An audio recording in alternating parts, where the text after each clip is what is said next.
So, in this module we shall be talking about the definition and the diagnosis of COPD and also the different phenotypes of COPD.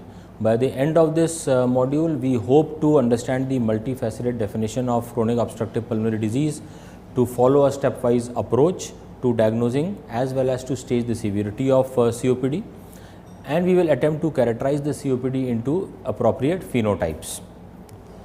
So, let us start with the definition. So, basically there are two broad definitions that are worldwide used. One is the gold guidelines and the definition, and the other is the Indian ones. So, the gold guidelines defines COPD as a common, preventable and a treatable disease characterized by persistent airflow limitation, usually progressive and associated with a chronic inflammatory response in the airways and the lungs to noxious particles or gases.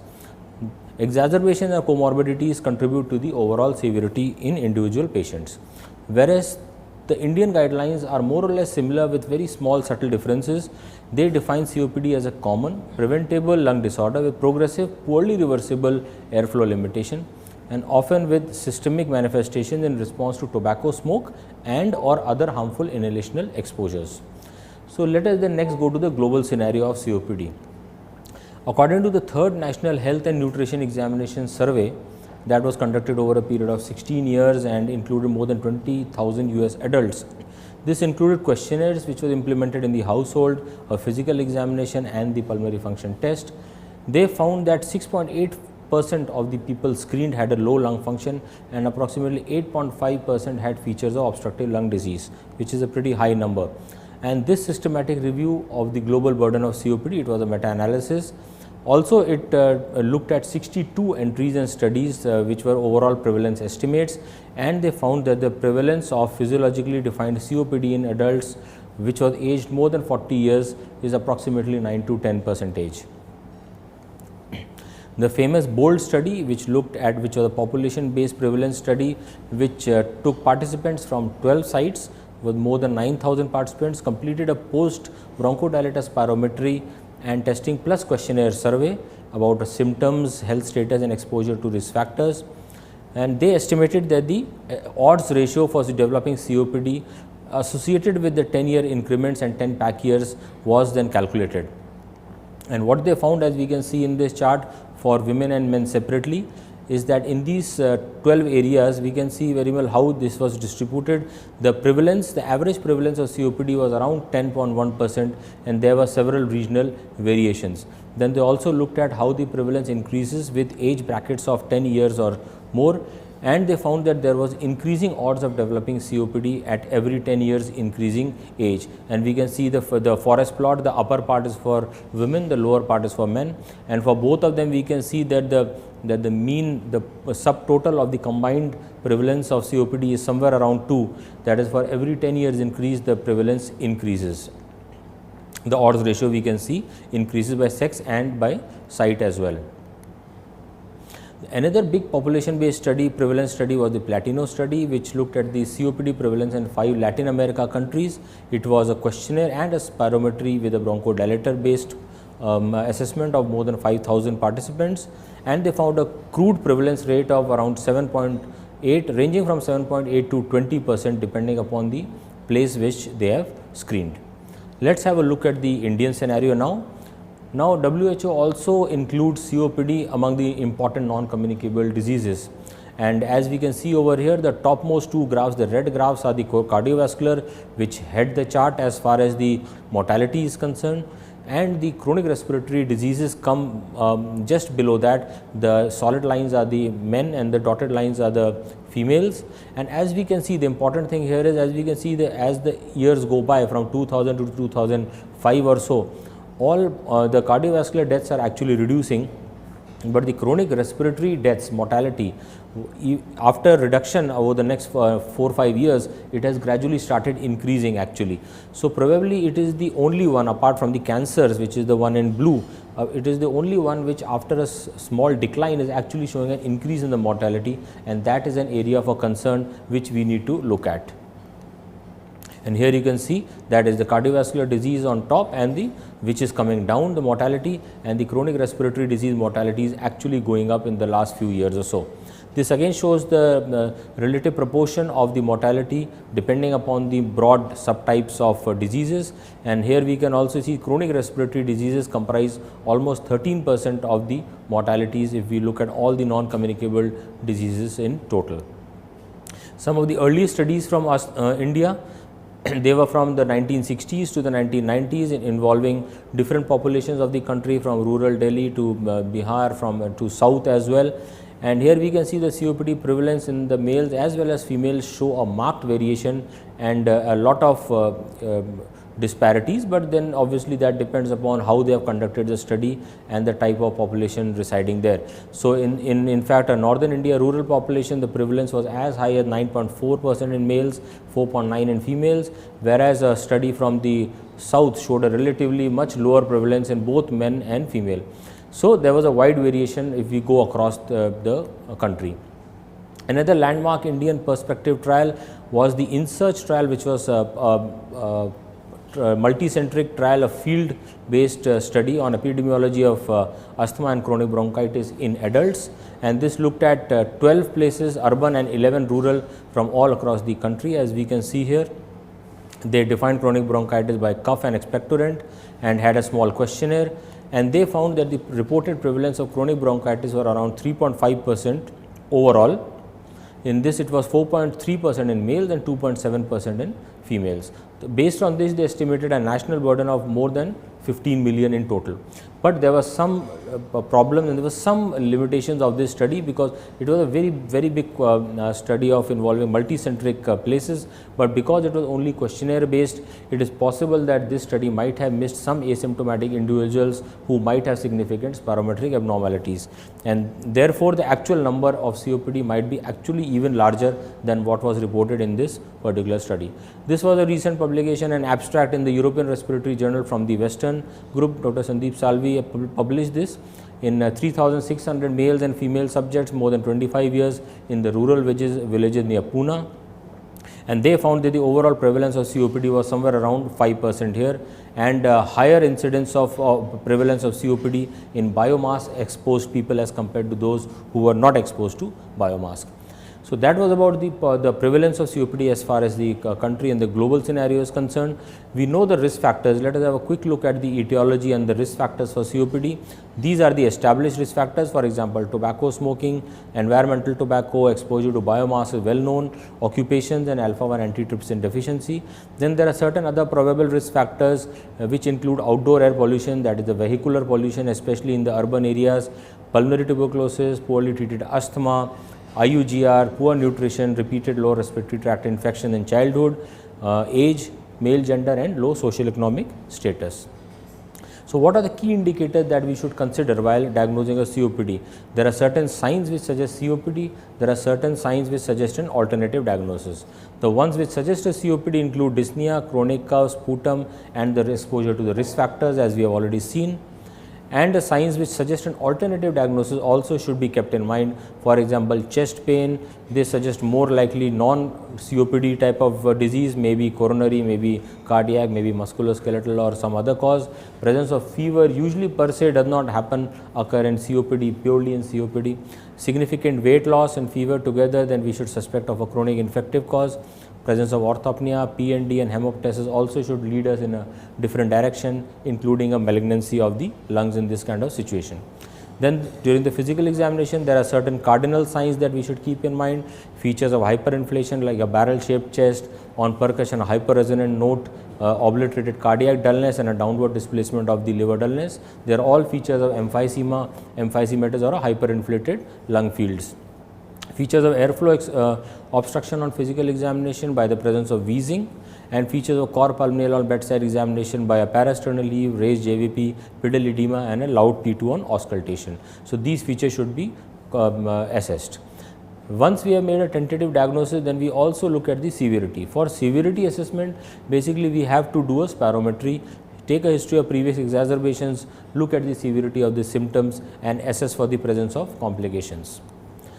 Earlier, the severity was based only on the FEV1, but here, as we can see, if we correlate the FEV1 levels with the other parameters like the breathlessness levels and the St. George Respiratory Questionnaire symptom of symptom scale, then there is a very poor correlation between the FEV1 categorized severity and the severity categorized by the symptoms as well as the quality of life. So, there is a lot of scatter here. So, that means that lung function measurements as assessed by FEV1 is not always the best indicator of the impact of COPD. So, that is why now we have come to a stage where we are conglomerating many features to assess the patient for severity and classify accordingly. And in that we look at the post bronchodilator FEV1 % predicted, we look at the MMRC grading of dyspnea, we look at the frequency of the exacerbation and the number of exacerbations in the last 1 year, and also look at the presence of complications if at all any. And then depending upon that we classify based on these values into mild, moderate and severe. And this is now how the classification of COPD is done. It is the patients are classified into class A, B, C and D, and this depends upon certain symptoms which we are seeing on the x axis, that is classified by the MMRC grading, whether 0 or 1 or 2 or more, and on the basis of the COPD assessment test, which is a questionnaire that gives 1 point to every question, and a CAT score of less than 10 classifies into class A, or if more than equal to 10 into class B. Then on the y axis you have the risk stratification based on the FEV1 levels on one side, and a history of exacerbations per year on the last 1 year based on the other side. So, again if we revise that, on one side we have the severity of exacerbation. As we go up the ladder it is worse, that means the FEV1 will be decreasing. On the other side we have the risk of exacerbation, history of exacerbations. As more and more exacerbation in the last 1 year, he goes up the ladder. On the y axis we have the symptoms based on MMRC and the CAT score, and based upon this we classify the patient on either into class A, which is mild to moderate obstruction, minimal symptoms and few exacerbations, or class B, which is mild to moderate obstruction, severe symptoms but fewer exacerbations, and class C, where the exacerbations are more, the obstruction based on FEV1 is severe, symptoms may not be so significant, and the class C, which is the most severe, obstruction is of the severe degree, symptoms are of a severe degree, and there is a history of frequent exacerbations also. So, this is the based on all this table that we have seen. Now, we classify a patient of COPD as A, B, C and D, and we have already seen it is based on these 4 parameters. We should remember that when assessing the risk, we should choose the highest risk according to the GOLD grading or the exacerbation history, and the CAT score is nowadays preferred for symptom scoring. So, let us have a look at one prototype case and how to approach that patient based upon the whatever we have learned so far. This is a 69-year-old male who is a chronic smoker with a high smoking index, a retired teacher, resident of Haryana, who presented with chief complaints of progressive dyspnea and wheezing, cough and expectoration for the last 8 years. He reported breathlessness only on strenuous exercise, but gradually it has progressed to a state that he becomes breathless climbing on a flight of stairs. So, it is not that severe, but gradually progressive. He also has cough, mucoid expectoration more on most days, especially during the winter seasons. There is no chest pain, no fever, weight loss, PND, orthopnea or hemoptysis. 3 years ago, he had a history of acute increased breathlessness and was admitted to a local hospital for about a week. He was advised inhalers at discharge, but he was not really compliant to the therapy, and his past history apart from that has been insignificant. On examination, he was conscious oriented, his vital was stable, his saturation was 93%, there was no cyanosis, clubbing or edema.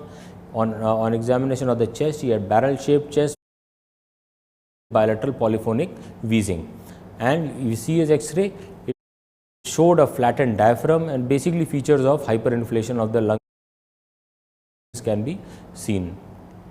So, based on this, what will be our clinical diagnosis? Based on this, we would say that the features reported by our patient are suggestive of COPD, because there are certain cardinal symptoms like progressive dyspnea, chronic cough, sputum and exposure to risk factors, that is tobacco. and he had all these features in his history.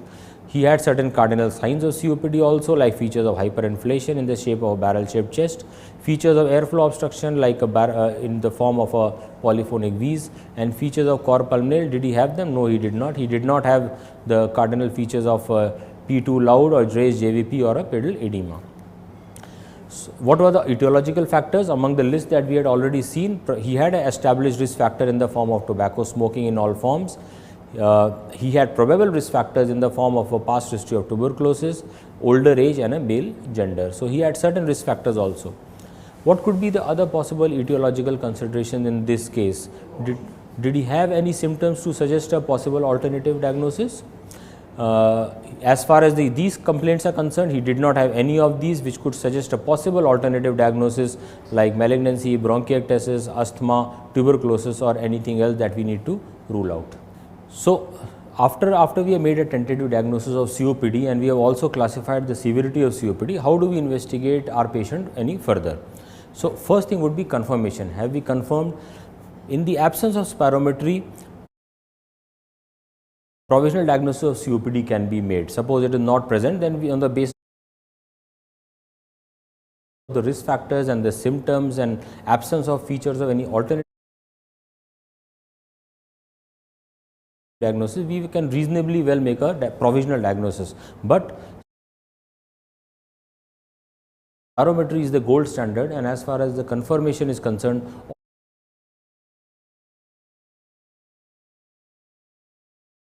patients suspected of COPD must have a spirometry done to confirm.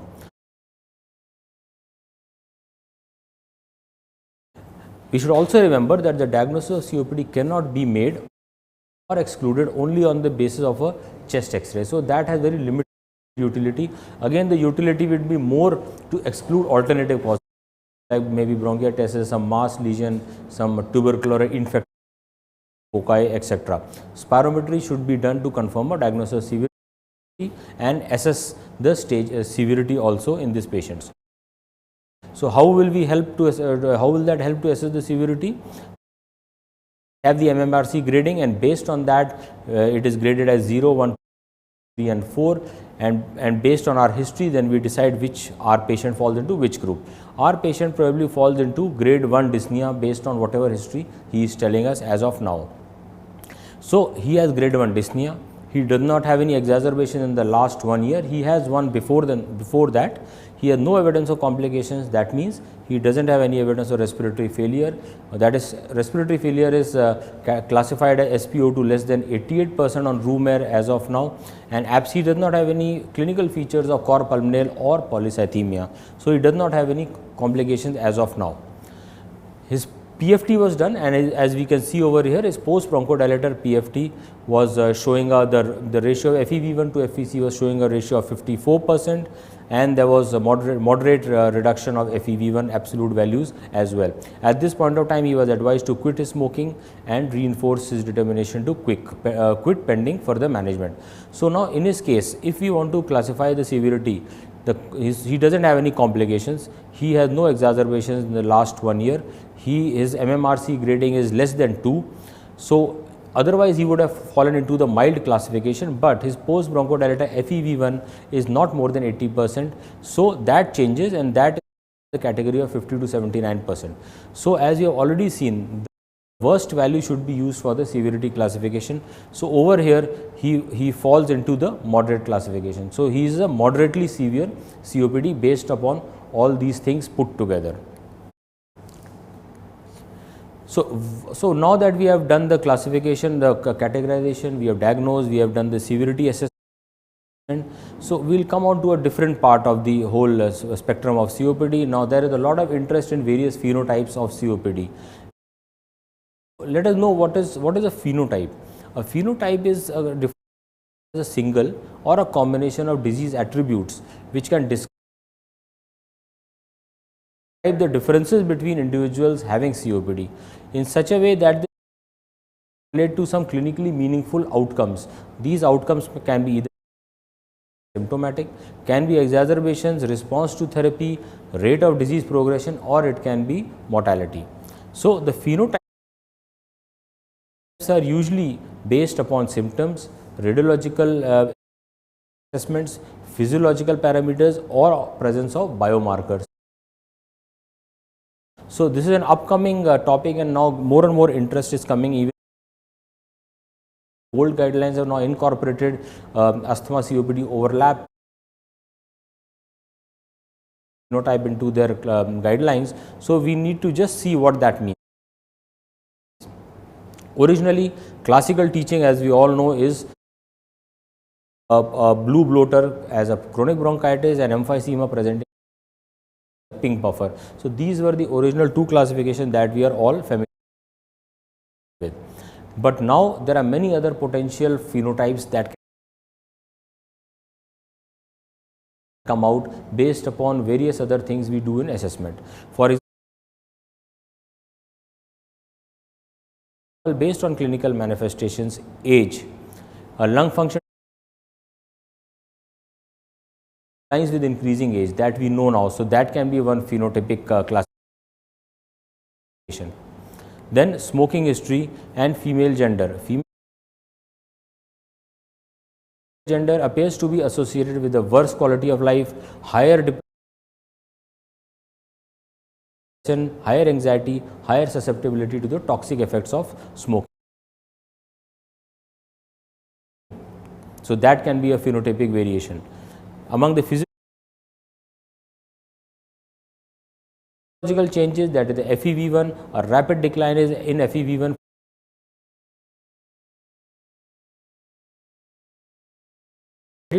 mortality and morbidity as well as exacerbation in hospital.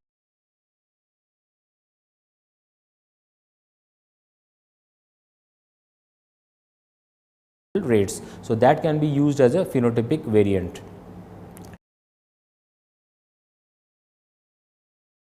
Then there may be some radiological characterizations in COPD exacerbation. Based upon radiology, increasing emphysema severity is associated with the worse health status and increasing mortality. So, that can be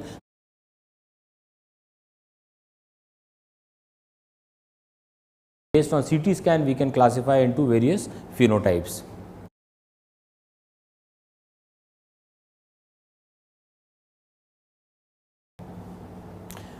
Proximal airway wall thickness also